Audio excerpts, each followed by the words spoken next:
Hi everyone, I'm Herman Eberhardt, the museum curator here at the Franklin Roosevelt Presidential Library and Museum.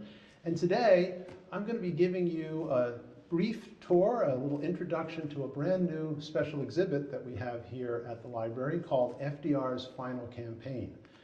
Along the way, we're actually going to have a chance to talk with someone who worked with us on the development of this exhibit, and I think it gives you some insight into how exhibits come into existence. When we do exhibits here at the Roosevelt Library, we always work with historical advisors who are experts in the area that we're looking at in the exhibit. And for this exhibit, we had two advisors, Geoffrey Ward, the distinguished biographer of Franklin Roosevelt, and David Woolner, who is a historian at Marist College and has actually literally written the book on the subject of FDR's final campaign. It's this book, FDR's The Last 100 Days. And we were really privileged to be able to work with David on the development of this exhibit, and he's going to join us on our brief tour today. So David, welcome. Glad you could be able to join us today for this walk through the exhibit. Thanks, Herman. It's great to be here. We are looking at an exhibit that's got the title FDR's Final Campaign. But in reality, it's more than one campaign. I wonder if you might talk a little bit about that, David. Yeah, there were actually three campaigns. Obviously, in the summer of 1944, FDR finally made the decision to run for a fourth term. Although I think it's fair to say he was quite ambivalent about that decision. In his announcement, he said, all that is within me cries out to go to my home on the Hudson River. And I think that's true. He really was, in many respects, as he said, tired of being president. But he also felt a great sense of responsibility to essentially see the war through to its conclusion and set the world on the path to peace once the war was over. And of course, in many respects, this final campaign is also a campaign, frankly, about his survival. FDR was a man in declining health. He was a decades-long smoker, 62 years of age, suffering from coronary heart disease. Yeah, that's something that we tried to capture in the exhibit, and I think what we did was we created an exhibit where you begin the story really with his decision to run for a fourth term, and that's comes very late. It's July of 1944, right before the Democratic Convention, so we start in that moment, and then we move forward where we, throughout the exhibit, keep in mind those three campaigns that are going on simultaneously. So you learn about his declining health, and you see that throughout the exhibit. You learn about his efforts to win the war and at the same time run for a fourth term, which is an incredibly difficult thing. He's balancing his work as commander-in-chief with head of the Democratic Party in an election year. And running through all of that and right up to the end of his life is what's really animating him, which is the desire to see the war to a successful conclusion and establish a post-war that's going to hopefully avoid any future world wars, and that's really his campaign to establish the UN. As you go through the exhibit, you'll see how we juxtapose those subjects. Along one side of the wall throughout the exhibit, you'll see images of the war, and they're constant because the backdrop to everything that goes on in FDR's final year is the war. It's just continuing, casualties are mounting, and it's always on everyone's mind. On the opposite side, as you're going through the exhibit, you're seeing the story of FDR's health, you're seeing the story of his campaign in 1944, and you're seeing his efforts to establish the UN as a post-war organization. David, I wonder whether you might point out particular moments that are along the way that are poignant or very insightful about how these three campaigns are unfolding over the course of his last year. Thanks, Herman. You know, it's interesting. One of the motivations I had for writing the book was this kind of realization that here's a man who is essentially unable to stand or walk, couldn't get out of bed in the morning without the assistance of others, and yet he's running a country and running a global war. And the other thing that I wanted to stress is, you know, there's a kind of a sense, I think, among especially today's generation, that by the time you get to the summer of 1944 and the successful D-Day landings, the war is over. But if we look at what's going on July 11th, you know, the Allies still hadn't taken the city of Caen in France right off the beach. They just landed at Saipan on the Mariana Islands. There's an enormous amount of fighting and dying that has yet to be completed. The war is by no means over. And, you know, so here he is trying to push through to win a fourth term in office. And to do so, under orders from his doctors that he should only really work 4 hours a day, because they had discovered in the spring of 1944 that Franklin Roosevelt, the President of the United States, was suffering from congestive heart failure. So David, let's talk a little bit about the actual political campaign. He announces he's going to run. He's nominated in July. He's not in great health. How did the campaign unfold? It's interesting, with respect to the campaign, that ambivalence that he expressed when he made the first announcement on July 11th was really true. He was rather ambivalent about continuing on as president. He wrote to one friend of his that he said he wouldn't weep bitter tears if Dewey won the election. And he also said that he wasn't going to run in the traditional sense of the word. He had been president for already 3 terms. And he felt the public understood his record, and there really wasn't any need for him to run as commander-in-chief. He had all kinds of responsibilities to attend to. So he made the point that he wasn't going to run in the traditional sense of the word. Well, that worried his political advisors. And in that summer, he took a famous tour of the West Coast, a military tour. He went off to Hawaii to meet with General MacArthur and Admiral Nimitz to kind of finalize strategy for the final assault on Japan in the Pacific. On his way on that tour, he stopped in Bremerton, Washington to give a speech at a naval shipyard on the deck of a destroyer. And it was really quite a halting speech. He stumbled, there was a high wind, he seemed uncomfortable. And then during the course of the speech, he actually had an intense attack of angina, which is kind of a precursor to a possible heart attack. His daughter Anna was watching this. She could see that he was in distress.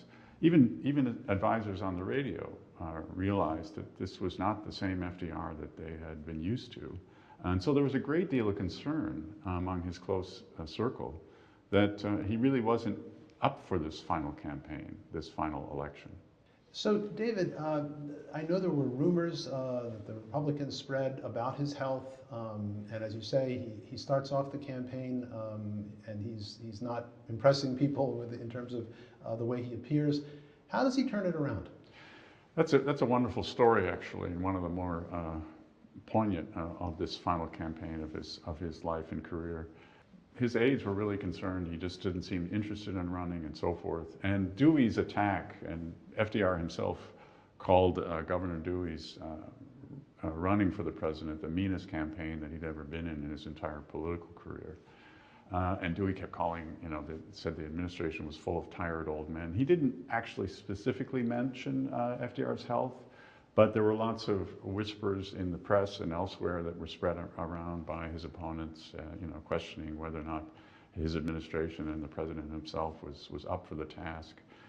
And then on the 23rd of September, he gave a speech in front of the International Brotherhood of Teamsters, which actually coincided with the way he launched his 1940 campaign.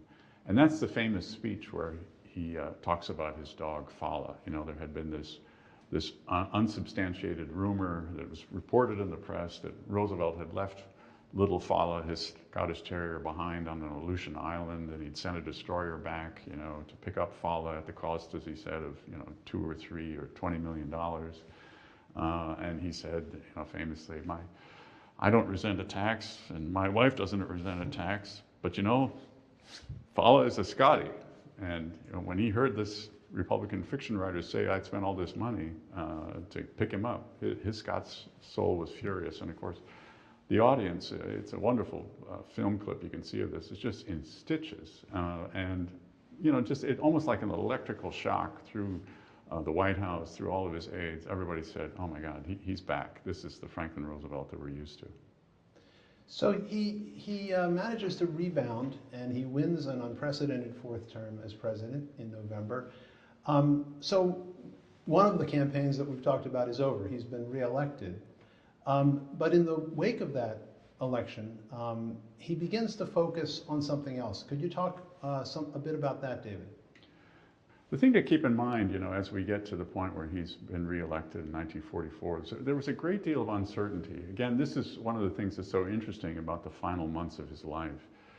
The Allies were finally successful in breaking out from the Normandy landings in late July 1944. And all of a sudden they swept across France, they took the city of Paris, they got into Belgium, they got into southern Holland. And there was a great deal of expectation that the war would be over by Christmas. People were just euphoric about this seeming collapse of the German army and rapid advance of the Allies. And then all of a sudden they kind of hit a stone wall. The Germans were able to regroup in southern Holland, and some very bitter fighting ensued. There was the failed Operation Market Garden that's so famous that General Montgomery launched that was not successful.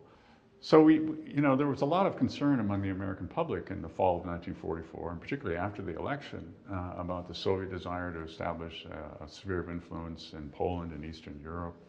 But we also tend to forget that the British intervened in Greece in December of 1944. The communist resistance to the Nazis was frustrated. They felt that they weren't being represented in a provisional government that had been established once the Nazis had withdrawn.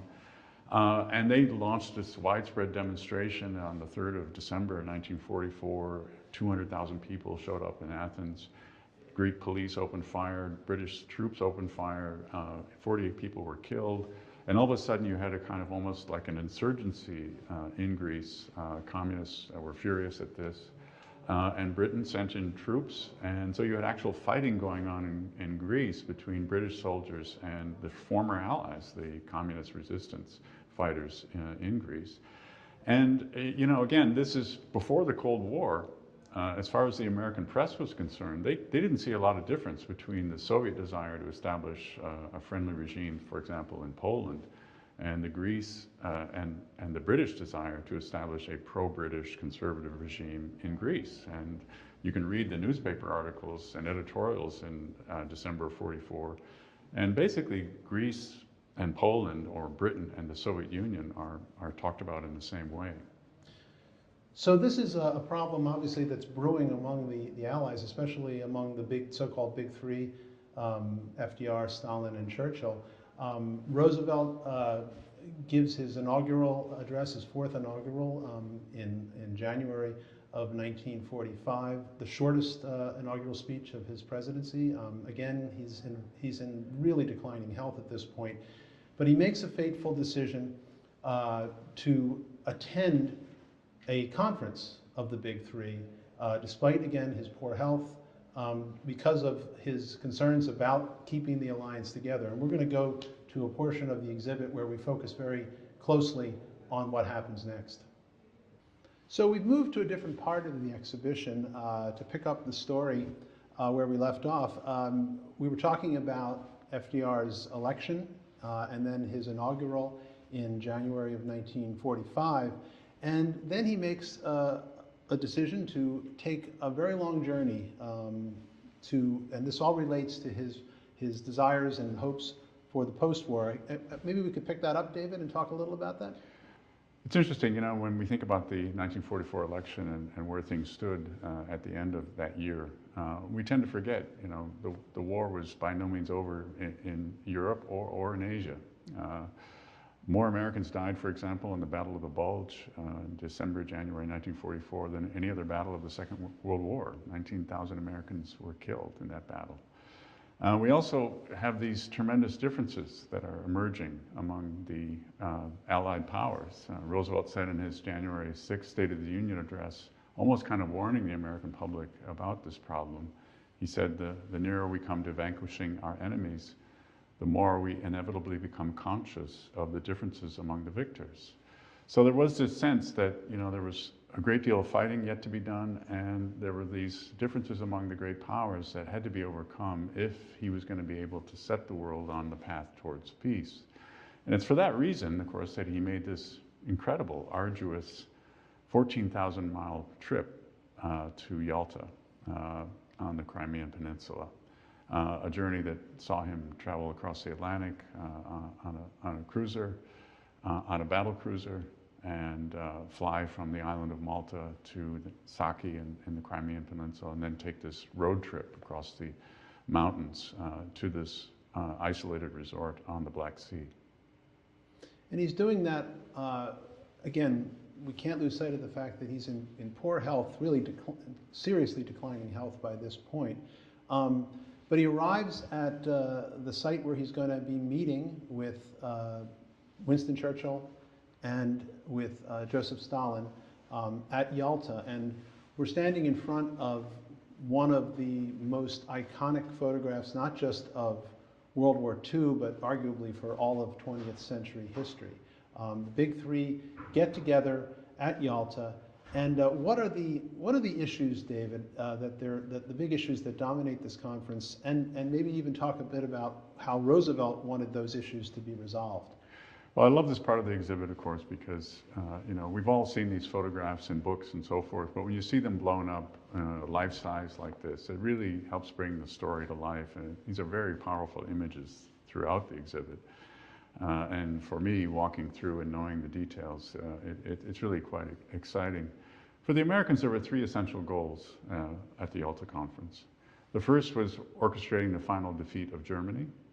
The second was ensuring that they could get Soviet participation in the final defeat of Japan, or declaration of war against Japan. And finally, of course, particularly for FDR, was the establishment of the United Nations. And how did that turn out in terms of FDR's goals? The Yalta Conference, you know, it became one of the most contentious of the entire Second World War, of course, primarily because of the differences over the question of the fate of Poland. Again, I think it's important to realize that both the Americans and the British understood that the Soviets would want to have a kind of buffer zone on their border, and that this meant that they would want to have a compliant regime in Poland. But there were great differences over the fate of Poland. And of course, when they arrived at Yalta, you had this unusual situation where the British and the American governments recognized the Polish government in exile in London, while Stalin recognized this Lublin regime that he had established, what he called the Provisional Polish Government, on the ground in Poland itself, a government that most Americans and many British regarded as simply a puppet of the Soviet regime. So that was a very contentious issue at the conference, and actually took up far more time than anyone expected. But for the Americans, you know, the key was, it's interesting when we think about it from a military perspective. Admiral Leahy, for example, and also General George C. Marshall, who was there, the American Chief of Staff, they said getting the Soviet declaration against Japan was worth the entire trip. You know, we forget things like the fact that 4/5 of the Japanese army in the Second World War was in China. And if the United States was going to invade Japan, there was tremendous fear that those troops would be freed up to land on the home islands and help defend Japan against an American invasion. And there were tremendous fears about the number of casualties involved, given the experience the Americans had in the Pacific. So it was critically important to the chiefs of staff to tie down those troops on the Asian mainland. And the best way to do that was to convince Stalin to declare war against Japan in association with the Allies. So Roosevelt's able to get Stalin to agree to that. And then the other big thing he gets Stalin to agree with is it relates to the post-war. Can you speak a little bit about that, David? One of the most important things about this conference, of course, was the establishment of the United Nations. And again, here we forget that there were serious differences arriving at Yalta. Stalin wanted an absolute veto in the Security Council so that no question could be raised that the Soviets didn't want to hear. The Americans wanted what was called a limited veto, so that issues of concern for any country in the world could be brought before the body without the great powers being able to veto that discussion. Before we leave this section about the Yalta Conference, we mentioned that the photograph is an iconic photograph. Well, in that photograph, you'll see FDR wearing his naval cloak. This is an object in our collection that is really also iconic, because FDR was pictured in this naval cloak throughout World War II, and actually in some cases during the 1930s as well. It became a familiar part of his public image, and again, is associated especially with this photograph of him at Yalta. Well, we only bring that cloak out very rarely for display, and if you come to this exhibit, you can see the actual naval cloak that FDR wore at Yalta, and actually at many other points during World War II at very famous moments. So again, only comes out once in a while, won't be seen again for at least 10, maybe 15 years, and is part of our exhibit here. As we move on, David, before we go to the next stop in the exhibit, I want to talk a little bit about what happens after the Yalta conference. FDR has taken this long journey to come to Yalta. It's an equally strenuous journey going back. He gets back to Washington, D.C., and something extraordinary happens then. Can you talk a little bit about that? You know, I think it's really, really important to recognize that for both Churchill and Roosevelt, Yalta was not the end of the war, it's the beginning of a new process. And I think this is especially true for Roosevelt. He saw Yalta as the beginning of this effort to, get the United Nations established, maintain great power cooperation, and set the world on the path to peace. And so when he gets home, he wants to convey this new beginning, if you will, to the American people. And he gives this extraordinary speech. And it's really amazing because he arrives at the end of February, and literally the next day, he goes before the US Congress to deliver his famous Yalta address. And this address is extraordinary in a whole host of ways. First of all, because it's the only time during Roosevelt's tenure as president that he directly addresses his disability. The last time he'd addressed his disability was in 1928, and he basically said that he had more or less recovered from his inability to walk and so forth. Now he allowed himself to be wheeled down to the well of the House of Representatives, slid into his chair, and then in front of the entire House, which was now applauding and cheering, admit that and apologize for giving this speech from a seated position, because he said, it's a lot easier for me to do so without 10 pounds of steel strapped to my legs. Just an extraordinarily frank admission. And what's really, really moving about this is Eleanor Roosevelt's reaction. She was watching all this from the gallery. And her response, and she wrote about this later, was that it wasn't that Roosevelt, her husband, was admitting that in front of the audience that he could no longer or could not walk. She said, you see, he was admitting to himself. As she said, you see, I am a crippled man. We have an incredible photograph of FDR in Congress delivering that speech. And in the exhibit, if you come, you can also watch a video clip of his speech where he does talk about his disability. We also have on display, again, something very rarely put out in our special exhibit, a pair of FDR's braces, the 10 pounds of steel that he referred to in the speech that you can see on display. So he gives the speech to Congress. It's part of his lobbying effort to get things underway regarding the UN. He wants to get Americans thinking about taking a bigger role in international affairs when this horrible war is over. And then he goes from Washington, D.C. Down to Warm Springs, Georgia. And we're going to pick up the story of FDR's final days in that section of the exhibit. So now we're near the end of the exhibition. There's a lot to see here, by the way. We're only showing you a little bit of what the exhibit has, so I really encourage you to come out and see everything. But we're near the end of the exhibit, and we pick up the story. FDR leaves Washington, D.C. after giving that extraordinary speech to Congress in early March, and he comes down to Warm Springs, Georgia, to the facility he established back in the 1920s, the Polio Rehabilitation Center, where he kept a home that he used to go to relax. And that's precisely what he's doing in April of 1945 when he comes to Warm Springs. And while he's here, he is still engaged with this great issue of the post-war. I wonder if you could talk a little bit about what he's planning to do, David, when he's coming down to in April 45 to Warm Springs. Yeah, he came to Warm Springs essentially to rest and recuperate. He was looking forward to going out to the West Coast of San Francisco to be the opening speaker for the United Nations conference that was going to draft the final charter for the United Nations and launch this great organization that was his vision for the future. And so, again, as his health was declining, more and more people began to realize that he had taken on this gray pallor, he'd lost weight, and there was a great deal of concern about his health. And there was this hope that going down to Warm Springs, as he typically did in the spring, he loved the Georgia springtime, that a visit to Warm Springs would restore his energy and his health, and he would quote unquote bounce back.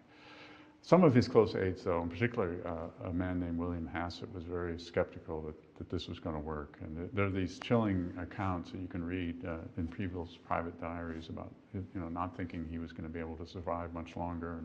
And he even talks to his confidant Daisy Suckley about the future and muses at one point about resigning once the war is over, perhaps resigning the presidency. And of course, we need to remember too that the war is still going on.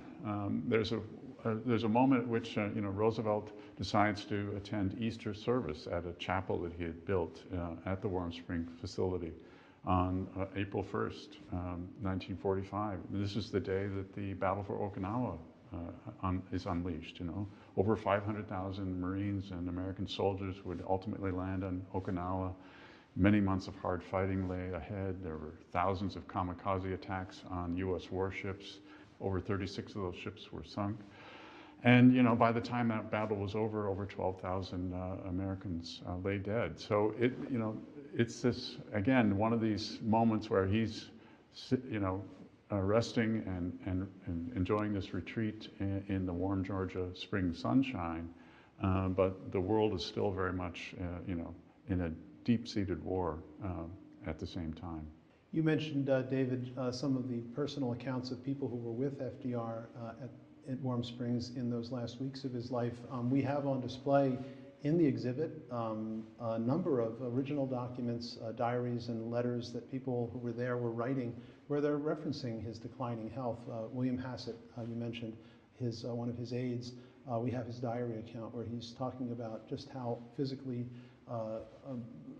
drained FDR is, and their concerns about his health. We're standing in front of an extraordinary set of photographs that are the final photographs ever taken of FDR. They were taken down in Warm Springs on the 2 days before his death. Why do we have these photographs? Well, the reason was, while he was down in Warm Springs, FDR was having his portrait painted.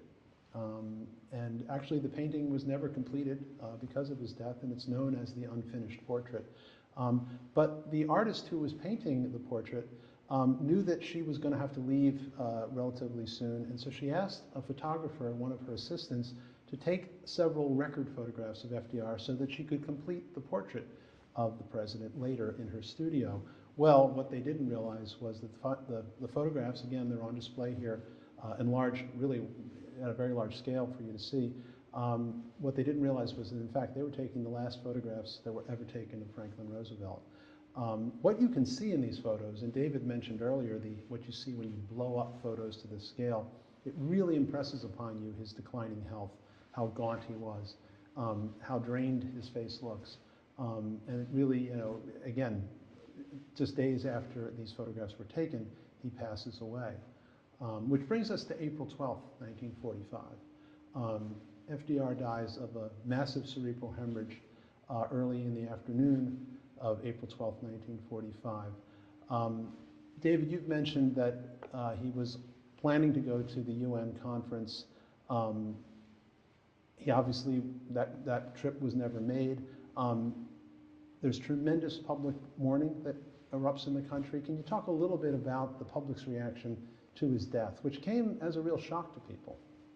The reaction to this is just extraordinary. I mean, here you have the critical leader of a global conflict in the midst of a war that's still raging. We forget the Allies are still fighting in Germany. There's tremendous fighting going on in the Pacific. He's suddenly died in the midst of this global conflagration. And for the American people, this was the president that they'd known for 12 long years. I mean, for young men and young women, this was really the only president they'd ever known. And for the soldiers and sailors and airmen all across the world, many of them said it was like losing your own father. They simply couldn't believe that Franklin Roosevelt was no longer there to lead them. So the outpouring of grief for this extraordinary leader is just really unprecedented. The only thing it really compares to is the death of Abraham Lincoln, roughly almost 80 years to the day before. And there are many aspects of his final days that are reminiscent of Lincoln's death and funeral. the train bringing the president back to Washington, people lining the tracks day and night to pay their last respects to the president as this train made its slow journey back to Washington. His body being carried on that caisson through the city when it finally arrived back in Washington for the lying of state in the White House, and so forth. Just a tremendous, tremendous outpouring of grief. And then, of course, his final journey, the journey on that weekend up to Hyde Park, where he would be buried just a few hundred yards from the room where he was born all those years ago. So it's very, very powerful. And, you know, there were lots of questions about what was the future going to hold. And of course, for Roosevelt, the future was all about the United Nations, all about maintaining that great power cooperation that had existed during the war. In spite of the differences, he knew it was very, very important for the great powers to continue to work together through the United Nations. And so he was looking forward to that. He was really looking forward to going to San Francisco to open that conference. He even told Henry Morgenthau on the night before he died that he was going to address the opening of the UN conference in his wheelchair, which I find really, really interesting. Unfortunately, of course, he was not able to attend, but as the reporter who had interviewed him near the end of March, Anne O'Hare McCormick, had written after his death, you know, in some ways, his voice was still the loudest there. The fact that this man who had really given his life to see the United States through the Second World War and to launch this international organization spoke volumes to all of the people in that conference, and really to all the people around the world, the fact that he'd given his life for this cause. And, you know, it's interesting, on the last day of his life, he was working on the speech that he would give at the UN, and he had a draft that was typed up, you know, by his aides, worked on by himself and by various of his speechwriters. And then in his own frail hand, and I mean frail, another sign that we have that Roosevelt's health is declining is his signature and his handwriting has deteriorated. But in that frail hand, he wrote out the last words he would ever address to the American people.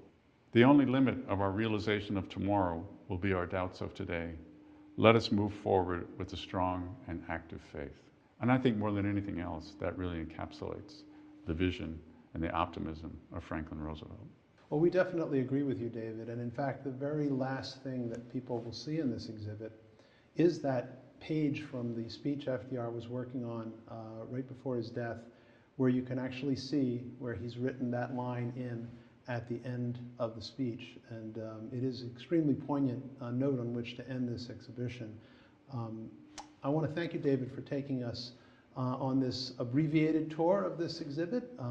Certainly, you were vital to the conceptualization of it and the realization of it. And we want to encourage visitors to come out to see the exhibit. It's going to be open through December 31st of this year. And we do encourage you to come out and see the full story of FDR's final campaign.